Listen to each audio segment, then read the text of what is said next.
alignment. What else am I missing? Your meets and bounds. Meets and bounds. All right. Important information for a surveyor. So I'm a little behind the 8 ball on this.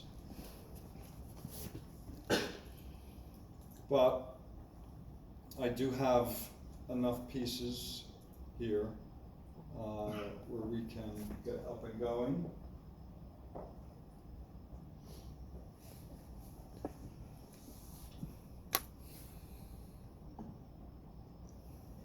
And I had my roadway design. I'm not even sure.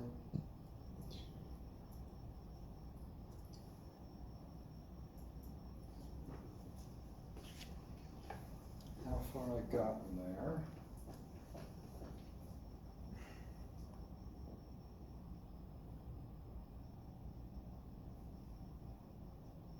Okay. So look at that. I'm right where I need to be for my design. Now this is my profile for one of the roads.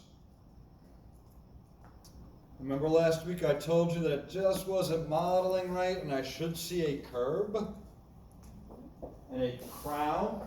This is the crown of the road, the center of the pavement. And again, I didn't have my alignment go all the way out. And here's that gutter, that flow line, bottom of curb elevation, top of curb elevation, and then it grades out. I will send you guys an update for the surface. You will know you have the update when you look at the existing roads, and you see cool V's or M shapes in your contours. If you see stuff that looks like, well, there's a road down here, right? Let me turn on the key map. Does it look like there's a road at the bottom there? No. But in the other ones you do. I will get that out to you guys so that the contours down here look, oh, I'm sorry. Where your cursor is. It's up here, yep. The contours up here look a little better. It's the cyan right away you don't see very well through here. Is that gonna have utilities in it as well? What's that? Is that gonna have utilities like sanitary and? I don't know. Ooh, wow, looks like you're really gonna want them, doesn't it? We'll see. They very well could. Your existing utilities should be very accommodating to your design. So this is my roadway, and everyone was good getting the corridors to make their contours, right? No problem with that. Here's, right? Everyone was good? Piece of cake. And I told you to make pieces of your corridors. Let's look at this intersection here. And I'm going to turn on it because I think I'm missing a corridor here. There we go.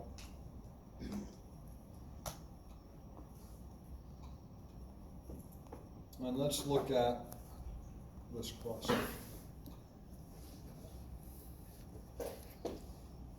This is my main road, right? And I'm going to teach you guys, I told you we're going to connect in here with polylines and feature lines, but it's probably a little more work, and if you have a vertical curve in here, your life is going to be very difficult. And I don't know how many of you have vertical curves within your intersections, if you have intersections. How many people have intersections? 1, 2, 3, okay. All right, so we're going to show you a better way to do that.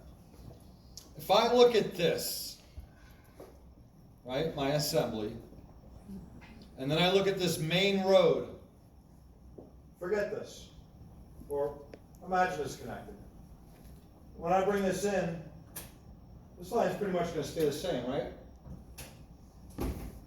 These two top and bottom of curb lines, pretty much the same, right? pavement is the same. Now over here,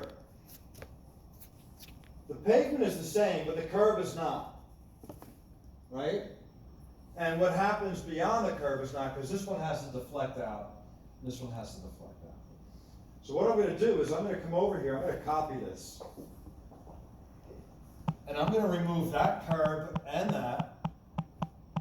And shouldn't I be able to run that straight down through the intersection if I remove this curb? Right, everything from here out, shouldn't that be able to run straight through and connect? Let's see. Copy. When you copy an assembly, you only copy the green, or whatever color yours is, the center line. Do not copy all of the objects. They will automatically go because they're attached. And I go here, and look at that. Now I'm going to give this a different name, and I'm going to say this is coming down this way, so there's going to be no curb left I need. And I know it's left because I know my station is increasing down here. So I'm looking this way, right at 0, looking up to 1 and 2, right, left. I'm going to take that and I'm just going to remove these pieces from the left side and erase. And I'm going to look at this corridor. And I can drag it if I wanted to and connect it.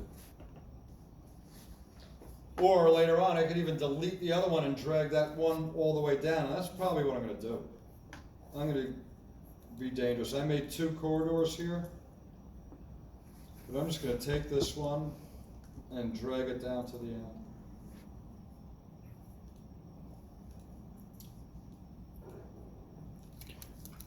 Okay. Does my subdivision line look good? Around that cul-de-sac?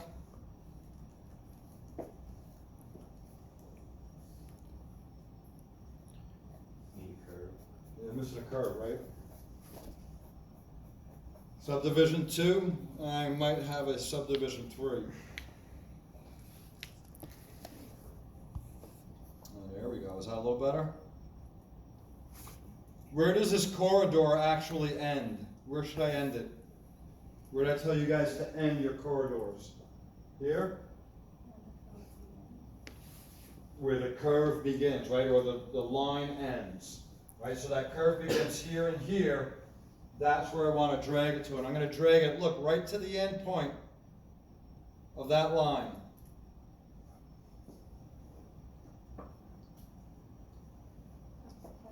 That corridor that you just extended, is that from that assembly or? It's still the full assembly, right? And look, we can still see.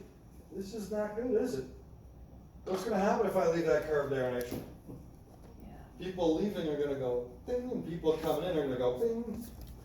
So that's not going to work.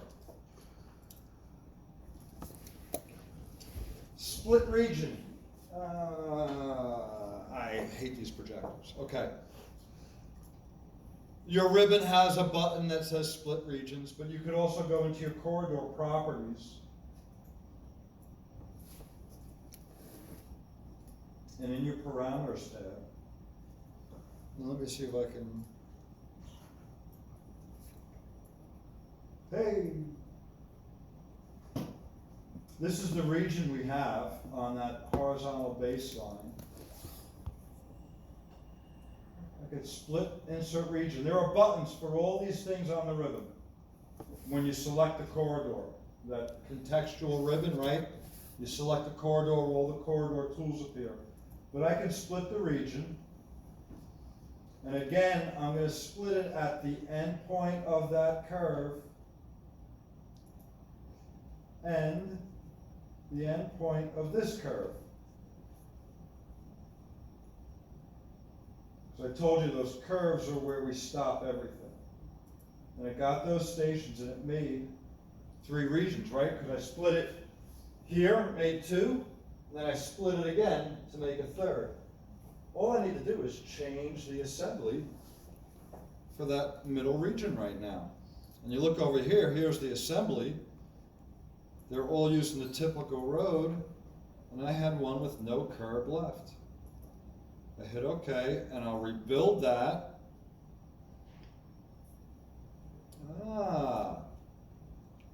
Does that look good? Now, we have some detail doing here, right? But that's the edge of pavement, the bottom of curb, without it rising, there's no curb put in there. I stopped that curb right here where I'm gonna continue it up into here. And look at that, I have varying widths between my contours, which means I have a vertical curve in there. Right, they're not constant up here. Oop, getting a little bigger, so it's changing. All right, so that's going to be a little quicker for you guys. And we can now just connect feature lines on a few of these things here. Instead of modeling this whole thing, we're just going to model this. All right. Does that logically make sense to everyone? I'll let you take a picture of this if you want, so you can see the assembly you need to make. Could you just show that path how you got to the split region again? Yes. If you want to take a picture of that.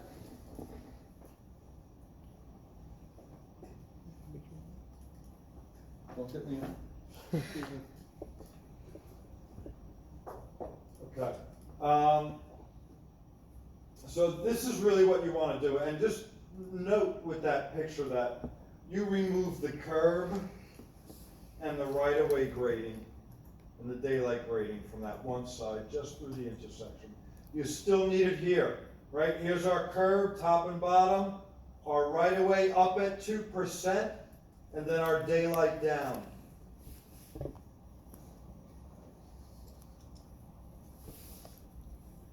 Let me actually make the contours a separate color if I can,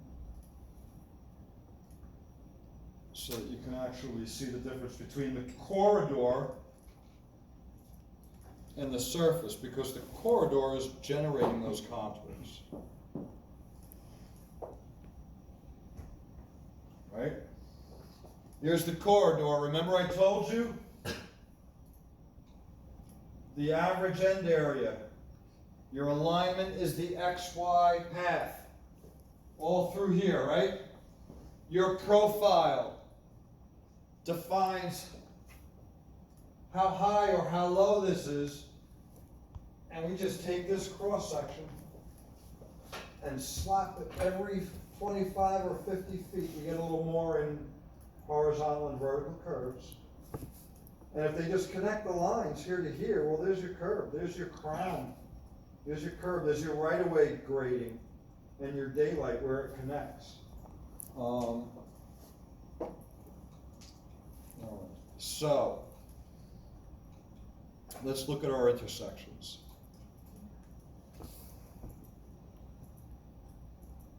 I'm going to freeze these layers.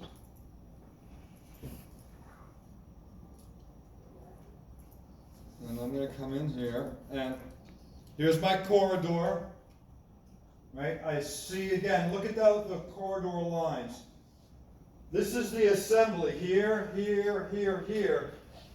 But Civil 3D is connecting all the bottom of curb codes, all the top of curb codes, the right-of-way codes, the daylight codes. When you zoom in here, I want you to be careful and notice that there aren't just 2 lines. There's 3. Do you see how this one looks a little darker, a little thicker than that? That's how you can tell. If you really zoom in, look at that, there's actually 3 lines there. And what this is, one is the bottom of curb, and the next one should go up that 6 inches. It's the top inside face of that concrete curb. When I am modeling with feature lines, your curb before, right, this is the actual curb we put in. or RSIS, it's something like this, right? It's actually buried. So this is actually showing you 1, 2, 3, 4 points. Note that when I am modeling the intersections and cul-de-sacs, I am ignoring those 2 points. It's detail that I don't need. I can easily do them, but it's just taking me more time. I am only modeling this and this at the intersections, which is why I only have one and then another 1.5 foot off. This right here is your 0.5 feet.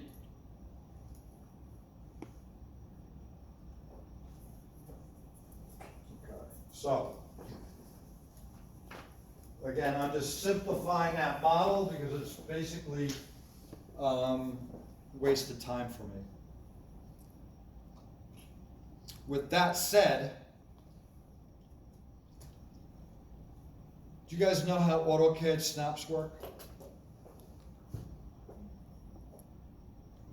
Number one, everybody loves to come in here and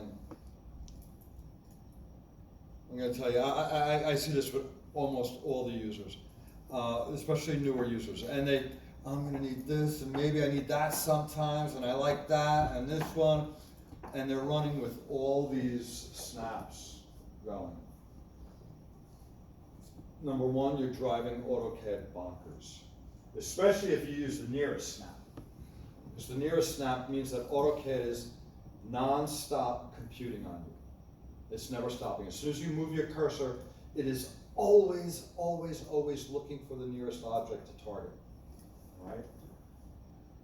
When I design, I told you I have specific sets that I like turned on and off when I'm doing different things. If I'm doing details in sheets, I may want end, midpoint, intersection. If I need anything else, I'll live, real time, shift, right click, my snap menu comes up. I can choose anything I want. When I'm working grading or anything in 3D, the only thing I ever have set is endpoint. These are not reliable. This is pretty reliable, and this, but this one gets unreliable in 3D because perpendicular is really normal. This is the one thing where AutoCAD doesn't get literal enough with their definitions. And I told you, geometrically, you can't have a 3D curve, right? You need a helix, right? Remember that? This is another one. When AutoCAD draws, it's not really drawing perpendicular. It's drawing normal. So if you're down here, that perpendicular may be like that. When you bring it up in real life, it may look skewed. So watch these. And again, this means AutoCAD is never going to stop calculating. So if your drawing is slow, this is making you slower. This is good. I force this if I have things at different elevations. A lot of times AutoCAD won't find an intersection because they're not at the same elevation. But cycle these on and off as you need. And use your F3 button to turn it on and off. All right, so when I hover on this side, I'm going to get the top of curve. If I hover on this side, I'm going to get the bottom. If I hover over this polygon, right? So ID,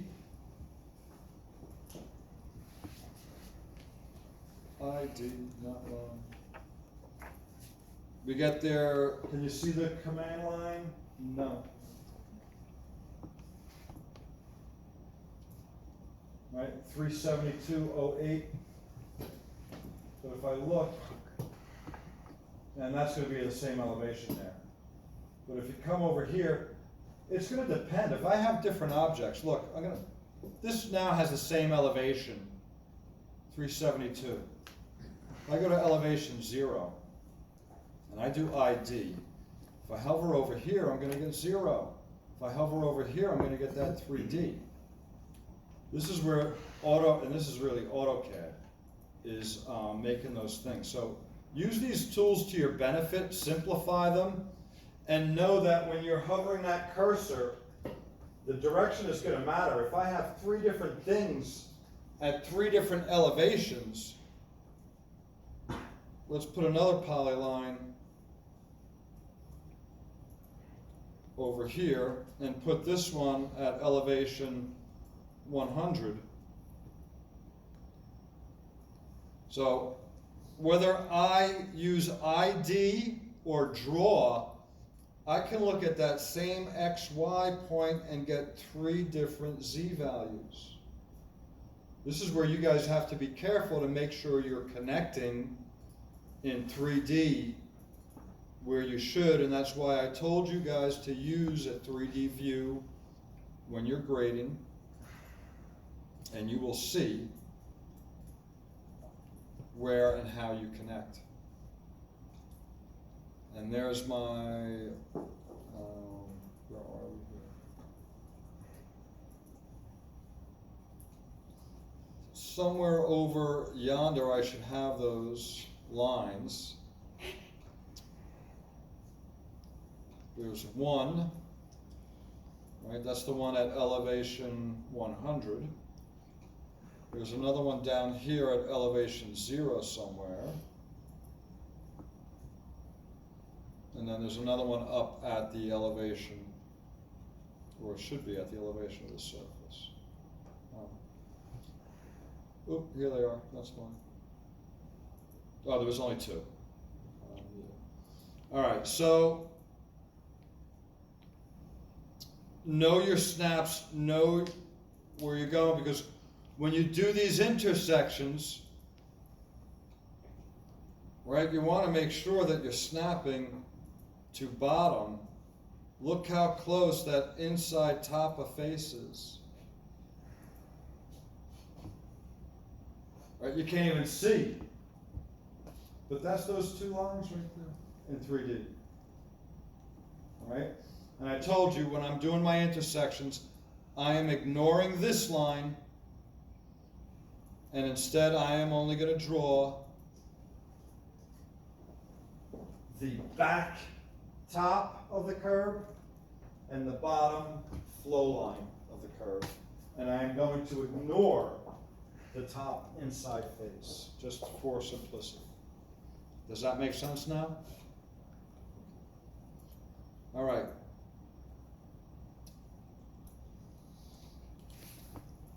So I told you guys X attach to keep a 2D file with your buildings, and I have one started. I called it Site Design, and it only has my curbs in it. Well, what's nice is there's my curb. I told you guys about your NC, your nested copy command. I can just copy that bottom of curb and that bottom of curb. 1, 2, 3.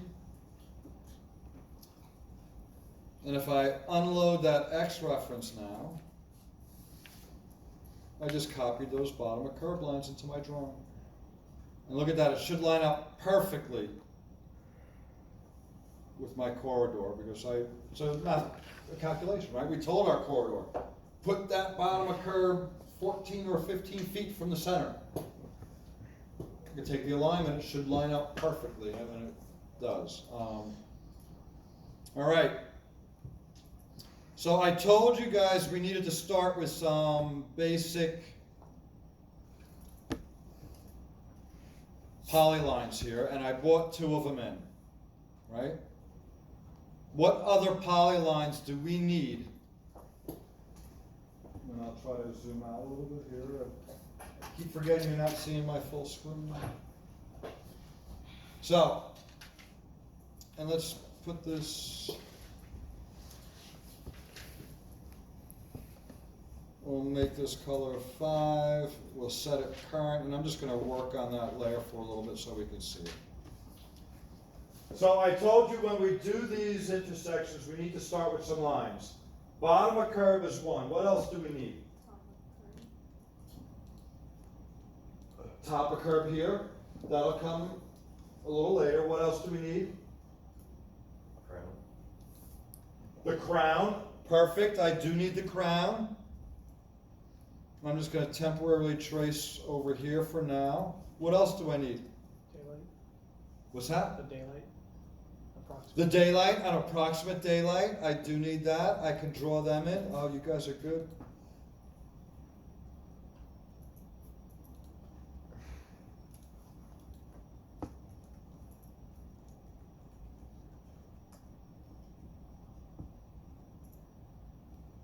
In the daylight, I told you guys, just make sure your contours are not closer than 6 feet. And you'll meet the grading requirement. All right, I need 2 more lines here to get going. What are they?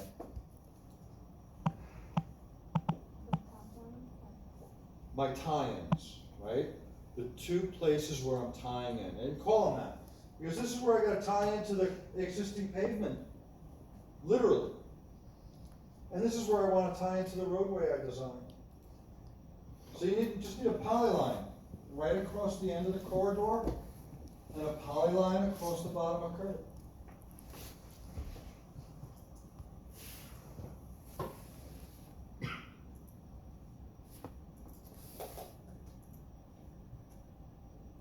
Now, another benefit of minimizing your O-snaps, note that I can have my cursor so far away from that endpoint and still snap to it with a simple model.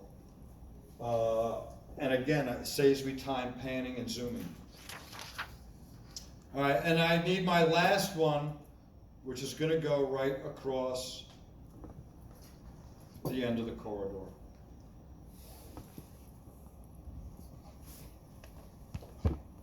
So right there, I'm good.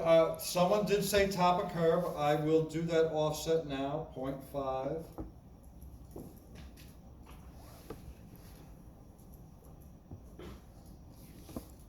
All right, and I'm going to temporarily isolate that layer.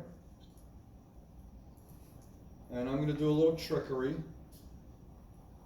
Because I'm going to trim out this. I don't need all of this.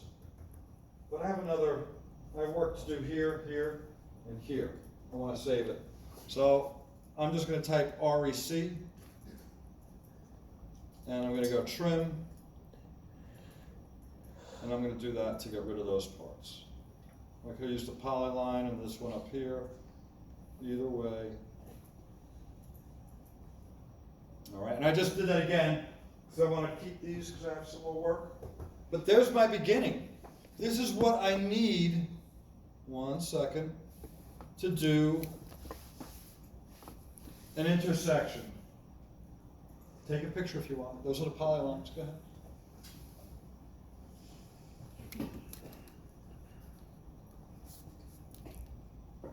All right. And again, half your battle is done. Because you know all the elevations here. You know all the elevations here. The 2 things you need to join. You just need to connect them and make sure they're smooth. That's it. Connect them and make sure they're smooth. To make your life easy, I told you want to add vertices every place there is an intersection. And there's a number of ways to do that, but I am going to use my insert PI here, and I have vertices there, and there, and there. All right, and this is preparing the 2D polylines.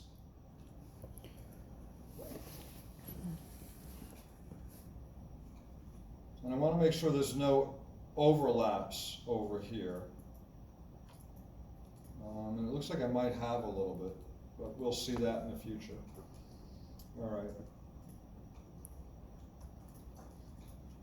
So there you go. There's that polyline. It was just 2 endpoints, and I inserted a vertex here. And on this one, I inserted vertices everywhere something was crossing.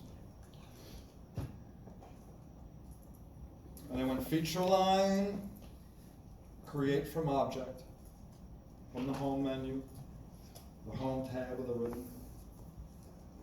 And I just selected them all. And I made sure that they were all on the same site. Because if I edit one elevation, I want the other one to follow, right, when they join and they connect. I don't want to have to edit 2 vertices, right? If I change the elevation of this to 100, I don't want to have to change the elevation of this one. And if they're in the same site, when I change this one to elevation 100, this one will go with it. I hit OK, and it just turned the layer off, not a big deal. And there I have my feature lines. And they are all kinds of wacky. Let's get rid of this so you can see this better. Oh, no.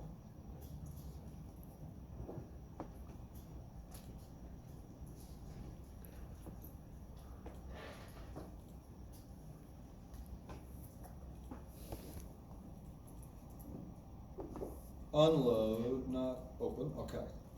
And there we have it. We can unload this too, that's the ground. Down at 0. All right, so here are my feature lines. And there's the one all the way down at elevation 0, but I know these elevations, don't I? They're right here, aren't they? They're right in that surface. So, in your Edit Elevations tab, there's a command to get elevations from surface.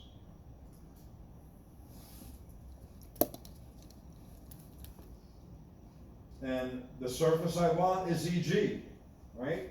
Because I'm tying into existing ground with this saw cut. And that's literally what we're saying with this design is, there's going to be a guy out there with one of those big old cut-off wheels, his safety goggles on, he's going to get down at that curb, right where that curb meets the pavement, and he's going to go, he's going to cut that saw, he's going to go up to the edge, right over here on the existing curb, he's going to make a vertical cut, and they're going to knock this piece of curb out, from here to here. Okay. And I click that, and that should rise all the way up. Okay. I know that my daylight should also be getting its elevations from the existing ground.